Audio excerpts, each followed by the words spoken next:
Selamat siang, selamat berjumpa dengan saya. Sebelumnya saya cerita waktu kecil bahwa seorang ibu bagi saya itu seperti seorang pemaksa atau penjajah waktu itu menurut saya. Karena saya itu sebetulnya anak pinter, anak kreatif. Tapi apa-apa nggak boleh. Latihan kur nggak boleh. Latihan nyanyi nggak boleh. Latihan masak nggak boleh. Apa saja dilarang sama ibu.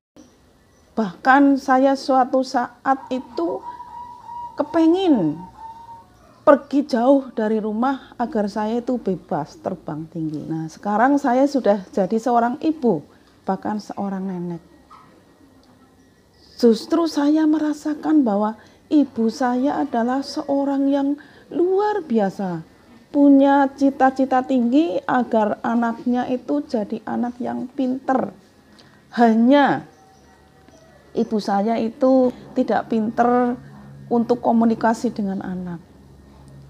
Contohnya, saya itu kelas 5 SD sudah disuruh masak untuk sekeluarga.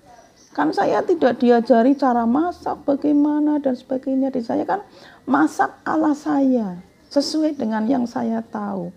Diomongin sama ibu katanya masakannya nggak enak lah dan sebagainya. Itu. Jadi kesimpulan saya bahwa namanya seorang ibu itu memang harus pandai berkomunikasi.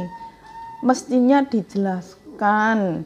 Kalau misalnya kamu tidak boleh ikut latihan kur. Kenapa? Karena waktu itu kurnya saya itu di gereja. Saya kan orang Islam. Tapi kan saya tidak tahu karena teman-teman saya pada di gereja. Kemudian masaknya tidak enak karena saya tidak diajari cara masak. Bumbunya seberapa, apinya bagaimana tidak dijelaskan.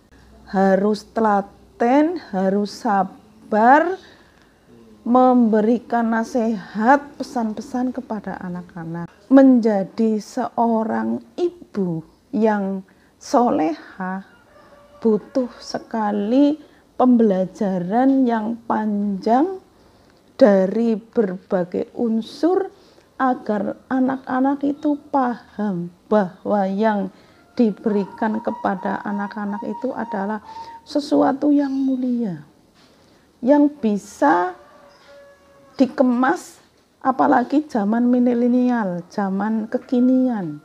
Jadi nilai-nilai jadul yang baik-baik yang sekarang sudah terkikis, bagaimana caranya dikemas sesuai dengan kekinian yang anak-anak sekarang bisa menerima. Nah, ini mudah-mudahan ibu-ibu nyomut sekarang pada paham ya, pada paham bahwa anak-anak adalah fotokopi kita. Jadi apa yang kita lakukan, yang kita ucapkan, seorang ibu itu harus berhati-hati. Ingat-ingat bahwa kata-kata adalah doa. Yang kita berusaha selalu positif. Walaupun di hati tidak pas, tapi kita berusaha berkata apapun yang positif tentang kita, tentang keluarga kita dan anak-anak kita. Mudah-mudahan ibu Bunda jadi ibu yang soleha sehingga bisa menjadikan anak-anaknya anak yang soleh dan soleha. Saya Sudarti, penilik PAUD dari Kabupaten Banyumas. Terima kasih. Akhirul kalam. Wassalamualaikum warahmatullahi wabarakatuh.